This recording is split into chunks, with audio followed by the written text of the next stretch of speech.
Hello, this is Dr. Randy Wilt, and today we're going to be talking about teleprompters, note cards, and stage fright because they all kind of interrelate. A lot of people have stage fright because they're not prepared for their talk, and that's where note cards and teleprompter comes in to help.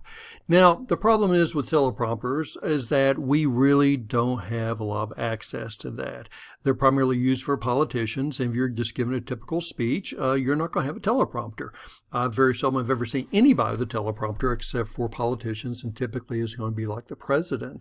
And I want to tell you a little bit about teleprompters because this is what it looks like. So when, in this case, President Obama was speaking, you can see the teleprompters are on either side of him. A lot of people have thought those were like security screens, that they were to keep people away or to maybe deflect if someone's throwing something at him, but not really. Those are the teleprompters. And when he is looking at the teleprompter, this is what he sees. He is actually looking at, through there is glass. He can see straight through to the audience. And on the bottom of it is actually the message, and that message is going to be signaled up to the teleprompter. So when he is looking through it, you may think he's looking at you, but actually what he's doing, he is reading his speech. Because almost all the speeches, they don't go off a script. They actually are reading the script of what whoever wrote their speech for them. Now, in the old days, the teleprompter was never that sophisticated. If anything, they would type it out just like this here. And once they typed out on a special machine, it would be very long, and they would have to wind it up. And here you got the very long one.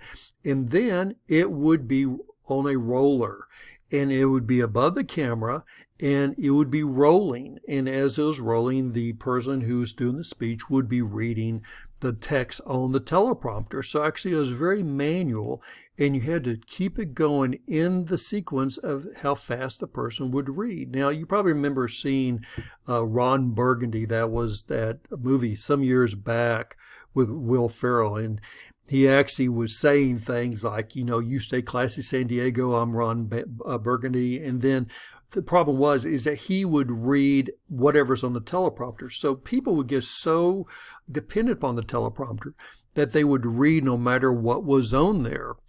And so if you put something on the teleprompter, they're going to read it. And that's always been the age-old problem with the teleprompter, is that you've got to be dependent, but then don't be overly dependent upon it. Now, this was another form of teleprompters, and this was, once again, the good old days, where you have the teleprompter and you can see that it's actually being scrolled through like a television set is on a mirror, and the person would be reading it. The problem with this one here, of course, is that you're having to look down, or it has to be on a table. And then they took that same idea and put it on a computer monitor with the mirror, and now it's behind the camera. Of course, in this case here, you don't have much of a camera unless the camera is shooting over to the side. So I've had people say the presidents don't always use teleprompters, because like when they're speaking out in the Rose Garden, talking to reporters, they're just talking, you know, they're just free-handed talking. They're not actually following anything. Well, that's not exactly true. Here's a case, and President Obama always used a teleprompter, but here's a case where they set up the teleprompter as a computer monitor, and what you can see here is that he actually is reading it word for word. The reporters are behind him in there, but when the media is showing pictures of him, they're very cautious to make sure that they don't show that teleprompter right in front of him. So presidents, politicians use quite often teleprompters all the time.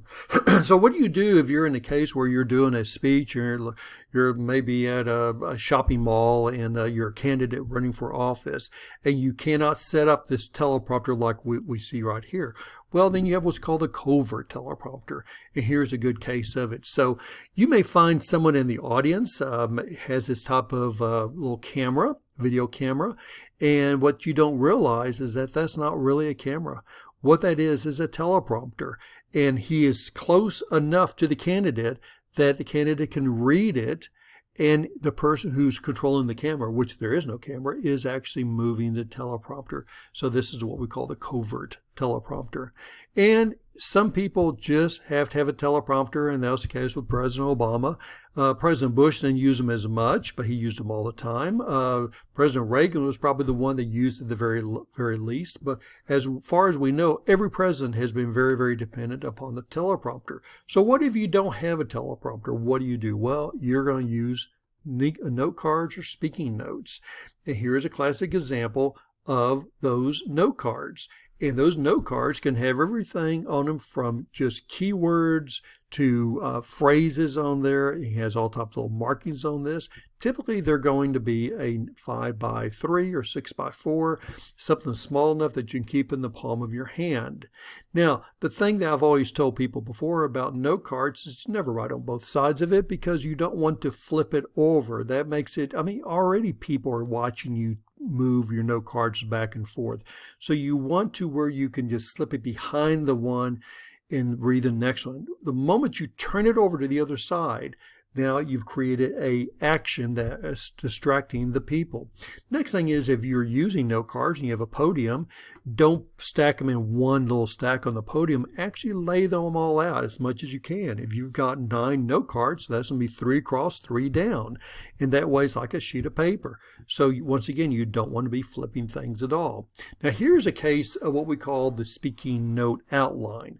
So sometimes people like to speak with an outline. I particularly don't have any success with that. I have to have a note card, but sometimes just using a phrase on the outline will give you enough that you can glance at it and see what you're talking about. Otherwise, if you got a sheet of paper this big, then just write keywords or key phrases on it. Now, if you have a podium and you're going to read off of a manuscript, and manuscripts are fairly common, and that's where it's word by word on there. How do you avoid people to know you're reading? Well, one thing is that you put it on a legal sheet of paper.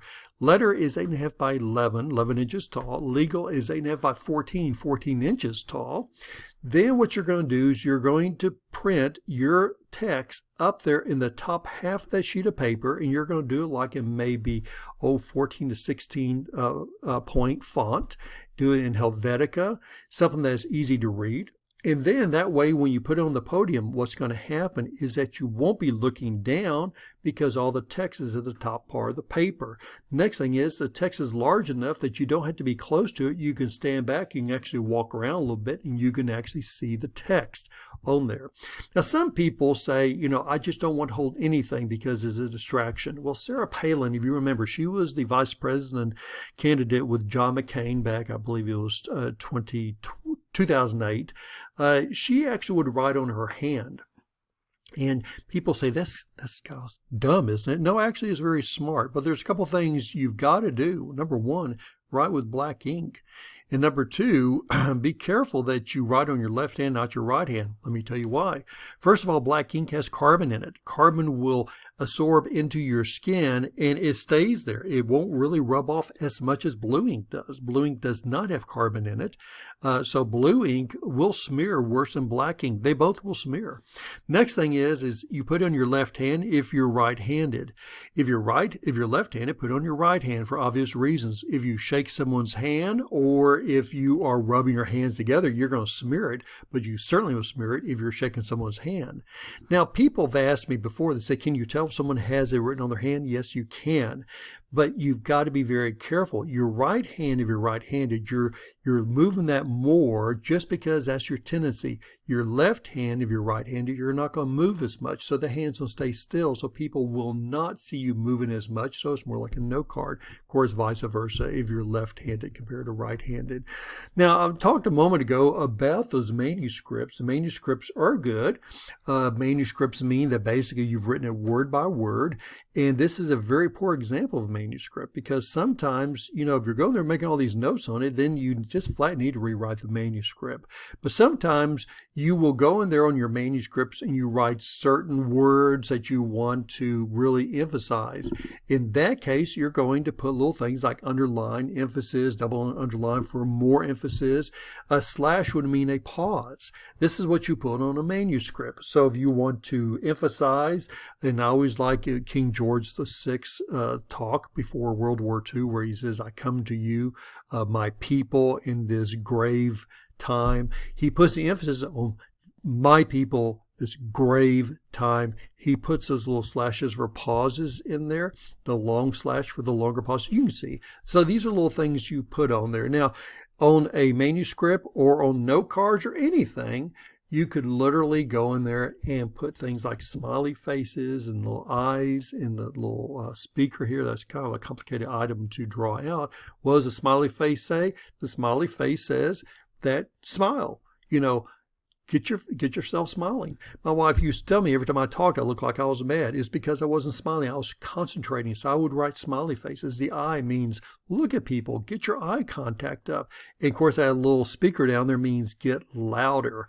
Some people have no problems with that. Other people, the more they talk, the softer they get. And as they get softer, they realize they've got to get that volume up. Okay, folks, that is it for part 1 here of this, talking about the note cards, the teleprompter, and part 2 will be the stage fright. And I hope you come back and hear that.